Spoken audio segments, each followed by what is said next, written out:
इंसदादे दहशतगर्दी अदालत के जज मंजर अली गुल ने फैसला सुनाया। दरख्वास्त गुजारों ने मौक़िफ़ इख्तियार किया कि पुलिस ने हक़ाइक़ के बरअक्स मुकदमा दर्ज किया। जलाओ घेराव से कोई ताल्लुक नहीं है। अदालत जमानत की दरख्वास्तों को मंजूर करे। प्रोसिक्यूशन ने जमानत की दरख्वास्तों की मुखालफत की और कहा मुल्जिमान तफ्तीश में कसूरवार पाए गए हैं।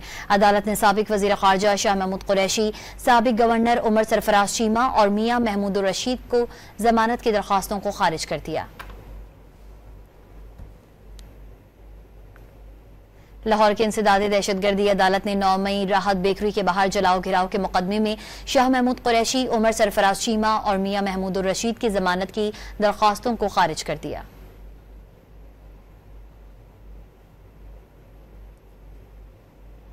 इंसदादे दहशतगर्दी अदालत के जज मंजर अली गुल ने फैसला सुनाया। दरख्वास्त गुजारों ने मौक़िफ़ इख्तियार किया कि पुलिस ने हक़ाइक़ के बरअक्स मुकदमा दर्ज किया। जलाओ घेराव से कोई ताल्लुक नहीं है।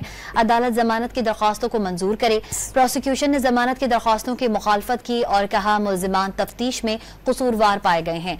अदालत ने साबिक वज़ीर ख़ारजा शाह महमूद कुरैशी, साबिक गवर्नर उमर सरफराज चीमा और मियां महमूद रशीद को जमानत की दरख्वास्तों को खारिज कर दिया। लाहौर के इंसदादे दहशतगर्दी अदालत ने 9 मई राहत बेकरी के बाहर जलाओ घिराव के मुकदमे में शाह महमूद कुरैशी, उमर सरफराज चीमा और मियां महमूद रशीद की जमानत की दरख्वास्तों को खारिज कर दिया।